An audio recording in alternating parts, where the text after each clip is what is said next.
بسم اللہ الرحمن الرحیم۔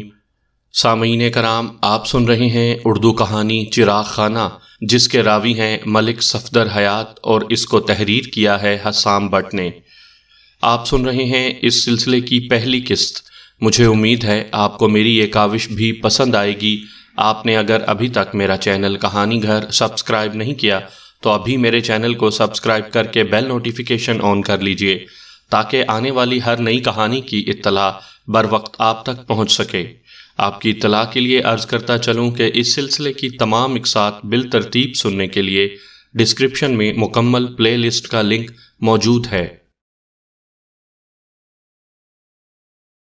چودھری نیاز علی کے قتل نے تہلکہ ڈال دیا تھا۔ واردات کی اطلاع ملتے ہی میں نے چند سپاہیوں کو ساتھ لیا اور چودھری نیاز علی کی حویلی میں پہنچ گیا۔ موسم سرما کی آمد تھی۔ صبح میں اچھی خاصی خنکی ہو جاتی تھی۔ یہی حال شام کا بھی تھا۔ سر شام ٹھنڈی ہوائیں چلنے لگتی تھیں۔ جس وقت ہم حویلی میں پہنچے دھوپ پوری طرح پھیل چکی تھی۔ میری گھڑی 10:30 بجے کا وقت بتا رہی تھی۔ چودھری کے قتل کی اطلاع اس کے چھوٹے بھائی چودھری اکرم علی نے دی تھی۔ وہ اس وقت بھی میرے ساتھ ہی تھا۔ میں نے حویلی میں داخل ہوتے ہی اس کمرے کا رخ کیا جہاں چودھری نیاز علی کو قتل کیا گیا تھا۔ وہ کمرہ در حقیقت چودھری نیاز علی کی خواب گاہ تھا۔ مجھے بتایا گیا تھا کہ مقتول چودھری اپنی تیسری نوجوان بیوی نازلی کے ساتھ حویلی کے اس حصے میں رہتا تھا۔ نازلی سے مقتول چودھری کی شادی کو 9-10 ماہ سے زیادہ عرصہ نہیں گزرا تھا۔ بوقت قتل چودھری نیاز علی اپنی زندگی کی 55ویں سیڑھی پر قدم رکھ چکا تھا۔ میں نے فی الفور جائے وقوع کا تفصیلی معائنہ کیا۔ چودھری نیاز علی کی لاش مسحری پر اس طرح پڑی تھی جیسے وہ بڑے اطمینان سے سو رہا ہو۔ میں نے لاش کے اوپر پڑی سفید چادر کو ہٹایا اور بغور لاش کا جائزہ لینے لگا۔ کسی تیز دھار آلے کو بڑے بھرپور انداز میں چودھری کی گردن پر آزمایا گیا تھا۔ اس کی شہ رگ کٹی ہوئی تھی اور بستر کا بالائی حصہ خون آلود تھا۔ مسحری کی چادر پر پھیلے خون سے اندازہ ہوتا تھا کہ چودھری کو زندگی کی قید سے آزاد ہوئے 8-10 گھنٹے گزر چکے ہیں۔ میں نے چھوٹے چودھری اکرم علی کو مخاطب کرتے ہوئے پوچھا، لاش کے اوپر چادر کس نے ڈالی تھی؟ میں نے ڈالی تھی جناب، اکرم علی کے بجائے ایک ادھیڑ عمر عورت نے جواب دیا۔ بعد میں مجھے معلوم ہوا وہ مقتول چودھری کی زوجہ اول جمیلہ تھی۔ اس کی عمر لگ بھگ 40 سال تھی۔ میں جمیلہ کی جانب متوجہ ہو گیا۔ لاش کو سب سے پہلے کس نے دیکھا تھا؟ میں نے ہی دیکھا تھا جناب، وہ روحانسی ہو رہی تھی۔ کیا تم بھی حویلی کے اسی حصے میں رہتی ہو؟ اس نے نفی میں جواب دیا۔ میں اپنے بچوں کے ساتھ حویلی کے دوسرے حصے میں رہتی ہوں۔ ادھر تو چودھری صاحب اپنی چھمک چھلوں کے ساتھ رہتے تھے۔ کون چھمک چھلو؟ چودھری اکرم علی نے جواب دیا، بھائی صاحب کی تیسری بیوی جناب۔ اچانک مجھے کچھ یاد آ گیا۔ میں نے پوچھا، چودھری صاحب کی تیسری بیوی نازلی نظر نہیں آ رہی، وہ کہاں ہے؟ وہ تو غائب ہو گئی ہے جناب، جمیلہ نے بتایا۔ کیا مطلب؟ اس کا کچھ پتہ نہیں کہاں چلی گئی ہے، چودھری اکرم نے جواب دیا۔ جمیلہ نے کہا، کوٹھے والیوں کا کیا بھروسہ، مجھے تو پورا شک ہے کہ چودھری صاحب کے قتل میں اسی چھمک چھلوں کا ہاتھ ہے۔ جمیلہ نے نازلی کو کوٹھے والی کہا تھا۔ میرے اندر تجسس جاگا۔ میں نے چونک کر پوچھا، کیا نازلی کا تعلق بازار حسن سے تھا؟ آہو جی، چودھری صاحب اسے وہیں سے اٹھا کر لائے تھے، جمیلہ نے اپنی سوکن کے بارے میں لب کشائی کرتے ہوئے بتایا۔ فتنہ تھی فتنہ، کسی ماچس سے کم نہیں تھی۔ پوری حویلی میں اس اونتری نے آگ لگا رکھی تھی۔ نغمہ بیچاری کو بھی اسی ڈائن کی وجہ سے طلاق ہو گئی۔ میں نے چودھری صاحب کو بہت سمجھایا تھا کہ اس بازار میں جا کر جو جی چاہے کرتے پھریں، مگر وہاں کی گندگی کو اٹھا کر گھر میں نہ لائیں، لیکن انہوں نے کبھی کسی کی سنی تھی جو میری سنتے؟ نازلی نے حویلی میں قدم رکھا ہی تھا کہ نئے فساد جنم لینے لگے۔ پہلے نغمہ کو طلاق ہوئی اور اب چودھری صاحب۔ جمیلہ کی آواز بھرا گئی اور وہ خاموش ہو گئی۔ میں نے چودھری اکرم علی سے سوال کیا، تمہارے خیال میں نازلی کہاں جا سکتی ہے؟ میں کیا کہہ سکتا ہوں جناب، وہ نرم لہجے میں بولا۔ میری تو سمجھ میں ہی نہیں آ رہا کہ یہ سب ہو کیا رہا ہے۔ میں نے باری باری جمیلہ اور اکرم علی کو دیکھتے ہوئے پوچھا، آپ لوگوں نے نازلی کو کہیں تلاش کرنے کی کوشش بھی کی ہے؟ ہمیں کیا ضرورت پڑی ہے اسے تلاش کرنے کی؟ جمیلہ نے اکھڑے ہوئے لہجے میں جواب دیا۔ چودھری اکرم علی نے کہا، جناب سچی بات تو یہ ہے کہ ابھی تک ہم اپنے حواس میں ہی نہیں ہیں، کچھ سمجھ میں نہیں آ رہا کیا کریں۔ میں تو پچھلی رات ڈیرے پر تھا، مجھے تو آج صبح پتہ چلا ہے کہ حویلی میں اتنی بڑی قیامت گزر گئی۔ نازلی کو تلاش کرنے کا کسے ہوش تھا؟ میں پہلے ڈیرے سے حویلی پہنچا اور پھر آپ کو اطلاع دینے تھانے چلا گیا۔ میں نے جمیلہ کو مخاطب کرتے ہوئے پوچھا، تم نے بتایا ہے کہ لاش کو سب سے پہلے تم نے دیکھا تھا، علاوہ ازیں تم یہ بھی بتا چکی ہو کہ تمہاری رہائش حویلی کے دوسرے حصے میں ہے، پھر تم حویلی کے اس حصے میں کیا کرنے آئی تھیں؟ جمیلہ نے جواب دیا، چودھری صاحب نے جب سے نازلی کو گھر میں ڈالا ہے ان کے معمولات میں خاصی خرابیاں پیدا ہو گئی تھیں۔ پہلے وہ علی الصبح اٹھنے کے عادی تھے، اب دن چڑھے تک سوتے رہتے تھے۔ جب انہیں کسی روز صبح ہی صبح کہیں جانا ہوتا تھا تو رات مجھ سے کہہ دیتے تھے کہ میں صبح انہیں جگا دوں۔ آج صبح بھی انہیں چک 34 جانا تھا اور یہ بات وہ گزشتہ رات مجھے بتا چکے تھے۔ میں تو صبح انہیں جگانے آئی تھی، مگر یہاں تو سارا کھیل ہی ختم ہو چکا تھا۔ چودھری صاحب اپنے بستر پر خون میں لت پت پڑے تھے اور وہ منحوس بازاری عورت غائب تھی۔ میں نے پوچھا، جمیلہ چودھری نیاز علی کو تو نازلی بھی جگا سکتی تھی، پھر انہوں نے یہ فریضہ تمہیں کیوں سونپ رکھا تھا؟ یہ بات سمجھ میں نہیں آ رہی۔ نازلی، جمیلہ نے برا سا منہ بناتے ہوئے کہا، وہ کیا کسی کو جگاتی، وہ تو خود دوپہر تک سوتی تھی۔ ایک لمحے کے توقف سے اس نے اضافہ کیا، جناب آپ کو معلوم ہونا چاہیے نازلی جس نگر کی پروردہ تھی وہاں دن سوتے اور راتیں جاگتی ہیں۔ ست خصمی نے چودھری صاحب کی عادتیں بگاڑ دی تھیں۔ مقتول چودھری کی تیسری بیوی نازلی کا موقع واردات سے اچانک غائب ہو جانا غور طلب تھا۔ اس سے فوری طور پر دو امکانات کی جانب خیال جاتا تھا، یا تو چودھری نیاز علی قتل میں نازلی پوری طرح ملوث تھی، یا پھر چودھری کے قاتل یا قاتلوں نے نازلی کو بھی منظر سے غائب کر دیا تھا۔ میں موقع پر موجود افراد کا بیان لینے سے پہلے ضروری کارروائی کر لینا چاہتا تھا، اس لیے میں جائے واردات کا نقشہ بنانے میں مصروف ہو گیا۔ میں اس بات کا ذکر کر چکا ہوں کہ چودھری نیاز علی کو اس کی خوابگاہ میں قتل کیا گیا تھا۔ وہ خوابگاہ خاصی کشادہ تھی، اس پر کسی چھوٹے موٹے حال کا گمان ہوتا تھا۔ قیمتی فرنیچر سے مزین اس کمرے میں دبیس قالین بچھا ہوا تھا۔ دیواروں پر خوبصورت پینٹنگز کے علاوہ چند اونچے شملوں والے چودھریوں کی تصاویر بھی آویزاں تھیں۔ علاوہ ازیں کمرے میں کپڑوں کی 2 چوبی الماریاں بھی موجود تھیں۔ میں نے ہر چیز کا اچھی طرح جائزہ لیا اور باریک بینی سے تمام اہم نکات کو اپنی ڈائری میں نوٹ کر لیا۔ جس مسہری پر چودھری نیاز علی کی لاش پائی گئی تھی، اس مسہری پر بچھی ریشمی چادر کے ایک کونے پر مجھے خون کے دھبے دکھائی دیے۔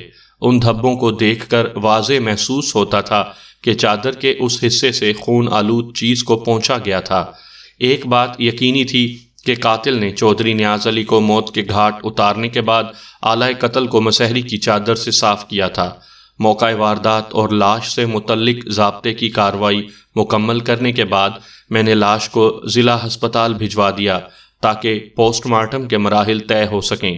میں نے آلہ قتل کی تلاش میں مقتول کی خوابگاہ کے علاوہ پوری حویلی کو بھی چھان مارا، لیکن مجھے اس کوشش میں کامیابی حاصل نہ ہو سکی۔ البتہ یہ بات یقینی تھی کہ چودھری نیاز علی کو کسی تیز دھار آلے سے ذبح کیا گیا تھا، مثلاً کوئی چھری یا خنجر وغیرہ۔ حویلی میں موجود چودھری اکرم علی اور جمیلہ سمیت تمام افراد کے بیان سے مجھے جو معلومات حاصل ہوئیں ان میں سے غیر ضروری باتوں کو حذف کر کے میں خلاصہ آپ کی خدمت میں پیش کر رہا ہوں تاکہ آپ اس کیس کے پس منظر سے بخوبی آگاہ ہو سکیں۔ کسی بھی پیش منظر کو سمجھنے کے لیے اس کے پس منظر سے آگاہی ضروری ہوتی ہے۔ تاہم اس بات کی وضاحت میں پہلے ہی کر دیتا ہوں کہ بہت سی باتیں مجھے بعد میں معلوم ہوئی تھیں، لیکن واقعات کے تسلسل کا خیال رکھتے ہوئے میں انہیں ترتیب وار یہاں لکھ رہا ہوں۔ مقتول چودھری نیاز علی موزہ چک 32 کا رہائشی تھا۔ وہ 3 بھائیوں میں سب سے بڑا تھا، ان کی کوئی بہن نہیں تھی۔ مقتول کی پہلی شادی والدین کی زندگی ہی میں جمیلہ سے ہو گئی تھی۔ پھر والدین کے انتقال کے بعد جب حویلی کا انتظام و انصرام چودھری نیاز علی کے ہاتھ میں آ گیا تھا تو اس نے پرزے نکالنا شروع کر دیے۔ جب تک اس کے والدین زندہ تھے وہ درمیانے درجے کے چودھری ہوا کرتے تھے، لیکن ان کی وفات کے بعد نیاز علی نے ہاتھ پاؤں پھیلانا شروع کر دیے اس کی زمین اور جائیداد میں تیزی سے اضافہ ہونے لگا۔ دیکھتے ہی دیکھتے وہ اپنے چک کا سب سے بڑا چودھری بن گیا۔ اس کی شہرت اور مقبولیت آس پاس کے گاؤں میں پھیل گئی۔ اس کے بالعکس اس کے 2 چھوٹے بھائی قدرے کم معروف تھے۔ منجلا بھائی چودھری ریاض علی ایک صلح جو اور امن پسند شخص تھا۔ تیسرا اور سب سے چھوٹا بھائی اکرم علی قدرے تیز مزاج تھا۔ اکرم علی ریاض علی سے 15 سال عمر میں چھوٹا تھا۔ مقتول چودھری کی بیوی جمیلہ ایک خاندانی اور گھریلو عورت تھی۔ کسی زمانے میں دونوں خاندان ہم پلہ تھے، لیکن ازاں بعد کی ترقی نے چودھری نیاز علی کو خاصا مغرور اور خود پسند بنا دیا تھا۔ اس نے جمیلہ کو نظر انداز کرنا شروع کر دیا۔ جمیلہ سے اس کی 3 اولادیں ہو چکی تھیں، لیکن اب وہ کچھ اور ہی سوچے بیٹھا تھا۔ پھر ایک روز اس نے اپنا فیصلہ سب پر ظاہر کر دیا۔ وہ چک 34 کے چودھری خدا بخش کی بڑی بیٹی نغمہ سے دوسری شادی کا ارادہ رکھتا تھا۔ اس بات سے سب سے زیادہ دکھ جمیلہ کو پہنچا۔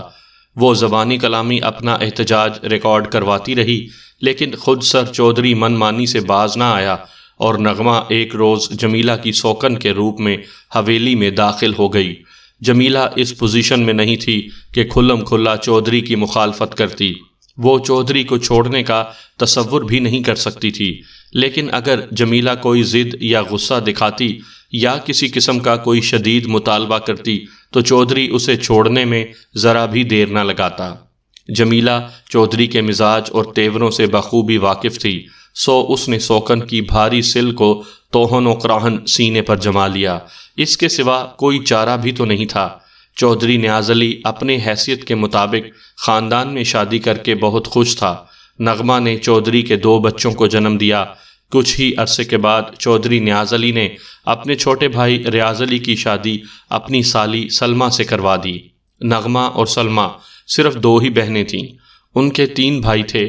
سلمہ کی شادی کے 1 سال بعد 6 ماہ کے وقفے سے یکے بعد دیگرے چودھری خدا بخش اور اس کا بیٹا حیدر علی چل بسے۔ حیدر علی تینوں بھائیوں میں دوسرے نمبر پر تھا۔ سلمہ اور نغمہ اس سے بڑی تھیں۔ سلمہ کے چودھری ریاض علی کی بیوی بن کر حویلی میں آنے کے بعد جمیلہ کی پوزیشن اور کمزور ہو گئی، لیکن وہ وفا کی پتلی گلہ شکوہ کرنا بھی بھول گئی تھی۔ دونوں بہنیں مل کر اکثر اوقات اس کے ساتھ زیادتی بھی کر جاتی تھیں، مگر وہ اف تک نہ کرتی تھی۔ شاید یہ اس کے صبر کا نتیجہ تھا کہ حالات نے اچانک ایک نئی کروٹ لی، گویا ایک زلزلہ آ گیا۔ یہ کوئی ڈھکی چھپی بات نہیں تھی کہ چودھری نیاز علی خاصا شوقین مزاج واقع ہوا تھا۔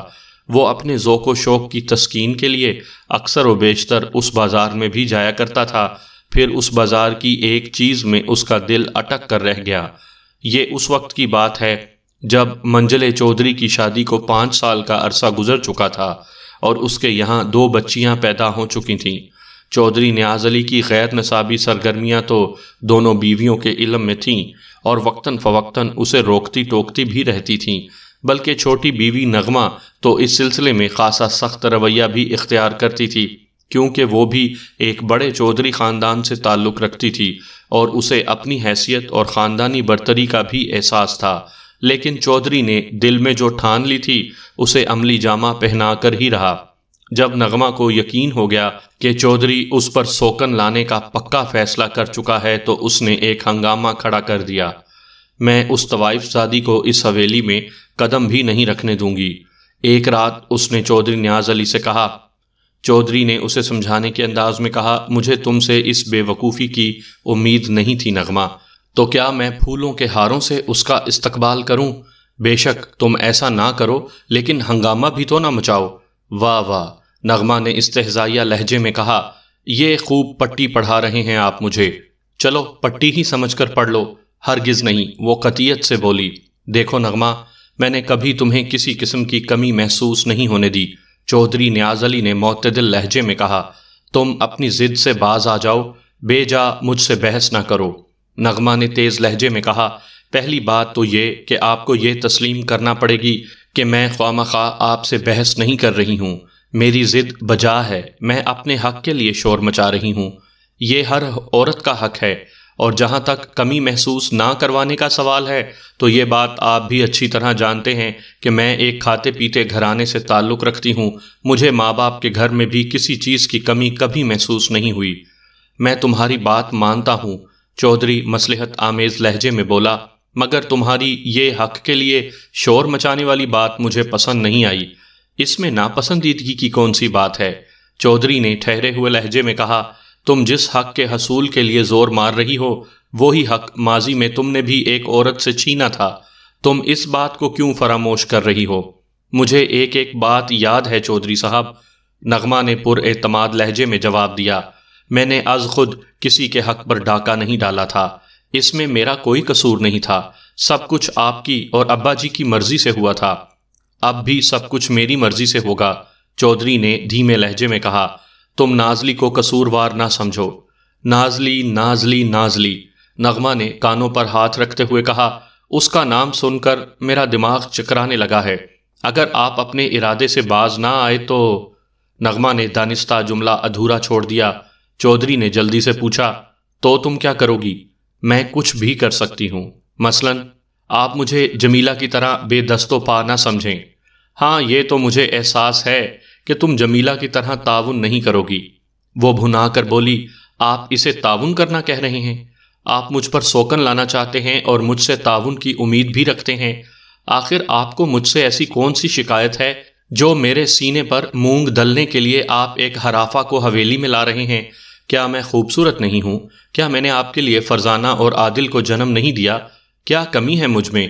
تم میں صرف عقل کی کمی ہے نغمہ، چودھری نیاز علی نے رسانیت سے کہا۔ تم ہر بات کا الٹا مطلب نکال رہی ہو، تمہیں جو خدشات لاحق ہیں ایسا کچھ نہیں ہوگا۔ نازلی بہت اچھی لڑکی ہے، وہ تم سے اور جمیلہ سے ہر قسم کے تعاون کے لیے تیار ہے، تم خواہ مخواہ اپنا خون نہ جلاؤ، انشاءاللہ سب کچھ ٹھیک ہو جائے گا۔ کچھ ٹھیک نہیں ہوگا، اس کا مطلب ہے تمہیں مجھ پر اعتماد نہیں ہے، وہ جلدی سے بولا۔ اس میں اعتماد کی کیا بات ہے؟ میں جب کہہ رہا ہوں سب کچھ ٹھیک ہو جائے گا تو یقیناً سب کچھ ٹھیک ہو جائے گا، چودھری نے نرم لہجے میں کہا۔ نازلی ایک مصیبت زدہ لڑکی ہے، میں اسے سہارا دے کر ایک نیک کام کرنے جا رہا ہوں، تم میرا راستہ روکنے کی کوشش نہ کرو۔ ایسی بہت سی مصیبت زدہ لڑکیاں دنیا میں پڑی ہیں، وہ روٹھے ہوئے لہجے میں بولی۔ کیا سب حویلی میں ڈال دیں گے؟ سب کو نہ صحیح، ایک نازلی کے ساتھ تو میں ہمدردی کر ہی سکتا ہوں۔ ہمدردی؟ وہ طنزیہ لہجے میں بولی۔ آپ کی ہمدردی کا جواب نہیں ہے چودھری صاحب، میں نے تو سنا ہے آپ اس کنجری کے عشق میں مبتلا ہیں۔ چودھری نے اپنے وجود میں اٹھنے والے غصے کے طوفان کو بامشکل تمام کنٹرول کیا اور مفاہمت آمیز لہجے میں بولا، نغمہ تم نے نازلی کے لیے نازیبا الفاظ استعمال کر کے مجھے بہت تکلیف پہنچائی ہے، سچائی سن کر اگر آپ کو دکھ پہنچا ہے تو مجھے کوئی افسوس نہیں ہے چودھری صاحب، نغمہ نے بھرائی ہوئی آواز میں کہا۔ افسوس تو مجھے صرف اس بات کا ہے کہ آپ میرے احساسات اور جذبات کا بے دریغ قتل عام کر رہے ہیں۔ آپ نے میری محبت اور وفا کو جوتیوں تلے رون دیا ہے۔ آپ نے مجھے جس ذہنی اور روحانی صدمے سے دوچار کیا ہے وہ بیان سے باہر ہے۔ افسوس آپ ایک ناچنے گانے والی طوائف کو مجھ پر ترجیح دے رہے ہیں۔ کم مائگی کا احساس میری جان لے لے گا۔ چودھری صاحب آپ نے مجھے، میری روح کو، میرے جذبات و احساس کو مجروح کر دیا ہے۔ میں اپنی ایسی ناقدری کے بارے میں کبھی سوچ بھی نہیں سکتی تھی۔ چودھری نے محبت بھرے لہجے میں کہا، تم غلط سمجھ رہی ہو نغمہ، نازلی کے آنے کے بعد تمہاری حیثیت اور قدر و منزلت میں کوئی کمی نہیں آئے گی۔ میں تینوں کے ساتھ انصاف کروں گا، تینوں کے مساوی حقوق کا خیال رکھوں گا۔ آپ جھوٹ بول رہے ہیں، نغمہ نے بے دھڑک کہا۔ میں آپ کی بات کا کیسے یقین کر لوں؟ میں 6-7 سال سے آپ کا انصاف دیکھ رہی ہوں۔ اللہ جھوٹ نہ بلوائے، جمیلہ کے ساتھ بلا شبہ آپ زیادتی کرتے ہیں۔ کیا آپ کے نزدیک ازدواجی حقوق کی مساویانہ تقسیم یہی ہے؟ خدا کو حاضر و ناظر جان کر بتائیں، کیا آپ جمیلہ کے حقوق پوری طرح ادا کر رہے ہیں؟ یہ جمیلہ ہمارے درمیان کہاں سے آ گئی؟ چودھری نے بیزاری سے کہا۔ نغمہ نے ترکی بہ ترکی جواب دیا، جہاں سے نازلی ہمارے درمیان آ گئی۔ بہرحال چودھری نے موضوع گفتگو کو سمیٹتے ہوئے کہا، میں نے تمہیں جو سمجھانا تھا وہ سمجھا دیا۔ نازلی عنقریب اس حویلی میں ضرور آئے گی۔ ایک بات میری بھی ذرا توجہ سے سن لیں چودھری صاحب، نغمہ نے ٹھہرے ہوئے لہجے میں کہا، اگر وہ طوائف اس حویلی میں میری سوکن بن کر آئے گی تو وہ کچھ ہوگا جو اس سے پہلے نہیں ہوا ہوگا۔ تم کہنا کیا چاہ رہی ہو، یہ تو وقت ہی بتائے گا۔ آپ نے میری تمام امیدوں پر پانی پھیر دیا ہے، نغمہ نے شاکی لہجے میں کہا۔ اب مجھ سے بھی کوئی امید نہ رکھیں تو اچھا ہے، تم خواہ مخواہ ملول ہو رہی ہو، چودھری نے پچکارنے والے انداز میں کہا۔ نازلی کے آنے سے تمہاری اہمیت کم نہیں ہوگی، تم اس سلسلے میں فکر مند نہ ہی ہو تو اچھا ہے۔ مجھے لانے سے پہلے یہ بات آپ نے جمیلہ سے بھی کہی ہوگی، جمیلہ کو اپنے ساتھ نہ ملاؤ، اس کی بات دوسری ہے، چودھری نے محبت آمیز لہجے میں کہا۔ تم تو میرے دل میں رہتی ہو، جمیلہ 23 سال گزرنے کے باوجود بھی میری نظر میں وہ مقام نہیں بنا سکی جو تم نے ایک ہی دن میں بنا لیا تھا۔ ایک لمحے کے توقف سے اس نے اضافہ کیا، نغمہ تم میری بات کا یقین کرو، نازلی بہت صلح جو اور سمجھدار لڑکی ہے، وہ تمہارے ساتھ چھوٹی بہنوں کی طرح رہے گی، مگر میں اس کے ساتھ بڑی بہنوں کی طرح نہیں رہ سکتی۔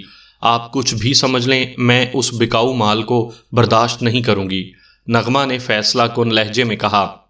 اس حویلی میں ہم دونوں میں سے کوئی ایک رہے گا، یہ سراسر ہٹ دھرمی ہوگی، چودھری نے ترش لہجے میں کہا۔ اس وقت بھی تم اسی حیثیت سے جمیلہ کے ساتھ اس حویلی میں رہ رہی ہو، آپ اس کے لیے مجھے الزام نہیں دے سکتے۔ میں الزام نہیں، ایک مثال دے رہا ہوں، میں نے جو کہنا تھا کہہ دیا، نغمہ نے قطعی لہجے میں کہا۔ آپ ایک بھاری رقم خرچ کر کے نازلی کو حاصل کر رہے ہیں، آپ جانیں اور آپ کا کام جانے، اب میں ہر قسم کا فیصلہ کرنے کے لیے آزاد ہوں۔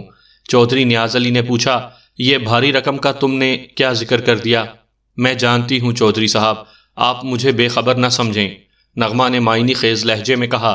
میری معلومات کے مطابق آپ نے نازلی کے عوض اس کوٹھے کی نائکا مشتری بائی کو 2500 روپے دینے کا وعدہ کیا ہے، کیا میں غلط کہہ رہی ہوں؟ چودھری نے تصدیق یا تردید نہیں کی، خاموش نظر سے اپنی دوسری بیوی کو دیکھتا رہا، پھر سر ہلاتے ہوئے بولا، بھائی بڑی زبردست CID ہے تمہاری۔ نغمہ نے کوئی جواب نہیں دیا۔ یہ حقیقت تھی کہ چودھری نیاز علی نے مشتری بائی کو 2500 روپے دینے کا وعدہ کیا تھا۔ اس زمانے کے 2500 روپے آج کل کے 1 لاکھ روپے سمجھ لیں، وہ سستا اور بھلا زمانہ تھا۔ یہ سچ ہے کہ اس وقت لوگوں کی آمدنی بھی کم ہوا کرتی تھی، لیکن آج کے مقابلے میں مہنگائی نہ ہونے کے برابر تھی۔ نئی نسل کے لیے اطلاعاً عرض ہے کہ اس زمانے میں بہترین گندم 4 روپے فی من دستیاب تھی۔ لائل پور یعنی فیصل آباد سے لاہور تک بس کا کرایہ صرف 1.5 روپے ہوا کرتا تھا۔ سینما کا اوپر والے درجے کا ٹکٹ 8 آنے کا تھا۔ بکری کا گوشت 2 روپے فی سیر اور سونا 80 روپے کا تولہ مل جاتا تھا۔ ایک متوسط خاندان کا 20 روپے میں پورے مہینے کا راشن آ جاتا تھا۔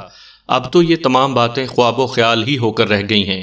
نغمہ چودھری نیاز علی کی چہیتی بیوی تھی، اسی لیے اس نے نغمہ سے اتنی بات بھی کر لی تھی، ورنہ جمیلہ سے تو اس نے اس موضوع پر بات کرنا بھی ضروری نہیں سمجھا تھا۔ اللہ کی بندی، جمیلہ کو بھی اس کی کوئی زیادہ پرواہ نہیں تھی، حالانکہ وہ تمام حالات سے بخوبی واقف تھی، مگر اس نے اپنی زبان حلق سے نیچے اتار رکھی تھی۔ شاید اس نے سوچ لیا تھا، جہاں ستیہ ناس وہاں سوا ستیہ ناس۔ 1 ماہ کے اندر اندر نازلی مشتری بائی کے کوٹھے سے چودھری نیاز علی کی حویلی میں پہنچ چکی تھی۔ اب وہ گول بازار کے کوٹھے کی رقاصہ نہیں رہی تھی، بلکہ چودھری نیاز علی کی منکوحہ اور تیسری بیوی تھی۔ نازلی کی حویلی میں آمد سے 1 روز قبل ہی نغمہ اپنے دونوں بچوں 5 سالہ فرزانہ اور 3 سالہ عادل کو ساتھ لے کر اپنے میکے چک 34 جا چکی تھی۔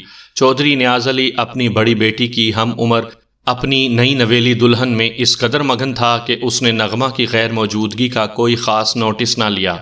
جمیلہ کی 3 اولادیں فیض علی، نازش اور فاخرہ تھیں، جن کی عمریں بالترتیب 22، 20 اور 15 سال تھیں۔ نازلی کی عمر 21 سال تھی، جو قریباً نازش کی ہم عمر ہی تھی۔ اس موقع پر نغمہ کی چھوٹی بہن سلمہ نے نہایت تحمل کا مظاہرہ کیا۔ چودھری نیاز علی یعنی اپنے جیٹھ کی طرف سے اس کا دل تو غم و غصے سے بھرا ہوا تھا، مگر اس نے کھل کر اپنے جذبات کا اظہار نہیں کیا۔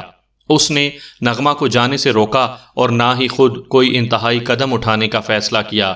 اس کی وجہ شاید یہ تھی کہ وہ ایک سمجھدار اور بردبار عورت تھی، اور یہ کہ اس کی اپنے شوہر سے بڑی اچھی نبھ رہی تھی۔ وہ اپنی ازدواجی اور گھریلو زندگی کو داؤ پر نہیں لگانا چاہتی تھی۔ وہ اپنے جیٹھ بہنوئی کی فطرت سے بخوبی آگاہ تھی۔ اس کا خیال تھا کہ کچھ عرصے بعد چودھری نیاز علی کا نازلی کی طرف سے دل بھر جائے گا، اس دوران میں نغمہ کا غصہ بھی ٹھنڈا پڑ جائے گا اور سب کچھ ٹھیک ٹھاک ہو جائے گا، لیکن کچھ بھی ٹھیک نہ ہو سکا۔ سلمیٰ کے سارے اندازے غلط اور سارے خیالات باطل ہو گئے۔ نغمہ اپنی ضد پر اڑی رہی اور چودھری نازلی میں کھو کر سب کچھ بھلا بیٹھا تھا۔ نغمہ کا مطالبہ تھا کہ جب تک چودھری نازلی کو حویلی سے نہیں نکالے گا وہ اس حویلی میں قدم نہیں رکھے گی۔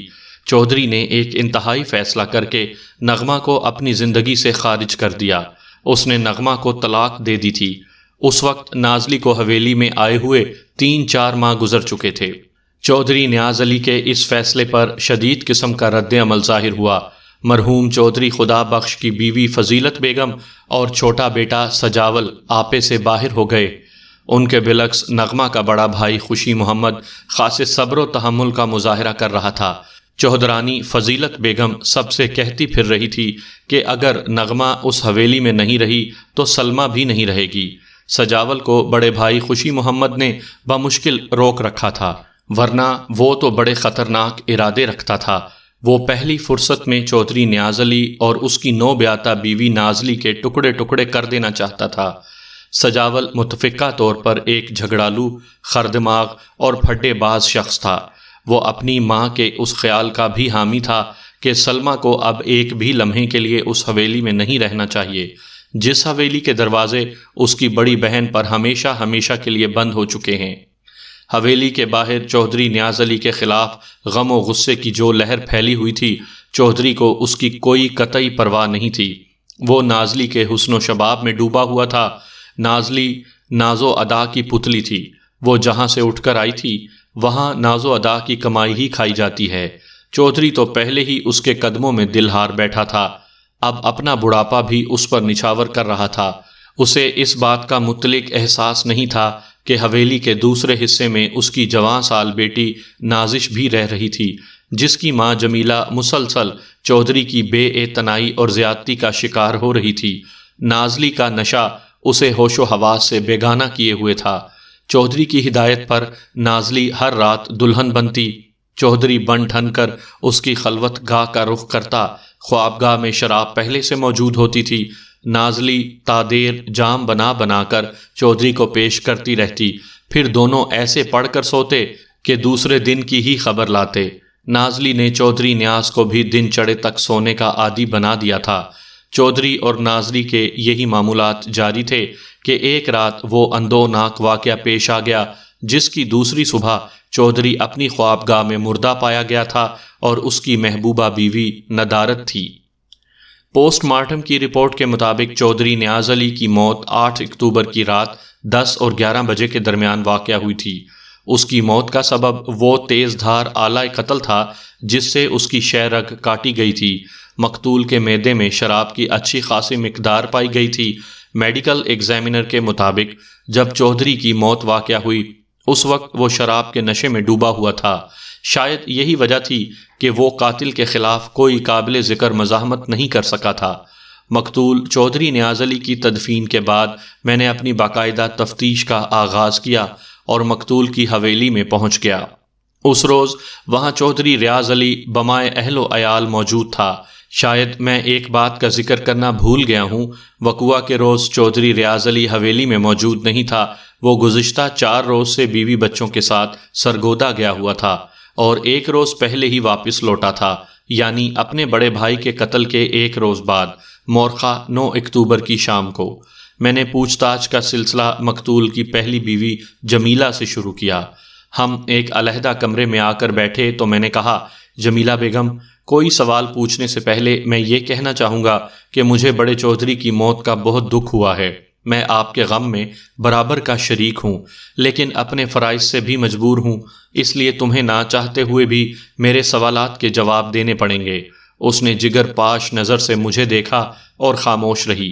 میں نے چند لمحات توقف کیا، پھر کھنکار کر گلا صاف کرتے ہوئے پوچھا، جمیلہ، تمہارے اب تک کے رویے سے مجھے اندازہ ہوا ہے کہ تمہیں چودھری صاحب کی موت سے بہت صدمہ پہنچا ہے، جبکہ چودھری نے زندگی بھر تمہارے ساتھ ناانصافی اور زیادتی ہی کی تھی۔ کیا میں اس تضاد کی وجہ جان سکتا ہوں؟ وہ سوالیہ نظر سے مجھے دیکھنے لگی۔ میں نے اپنی بات کی وضاحت کی تو وہ تأمل کرتے ہوئے بولی، تھانے دار صاحب، چودھری صاحب جیسے بھی تھے وہ میرے سر کا سایہ اور میرے بچوں کا سہارا تھے۔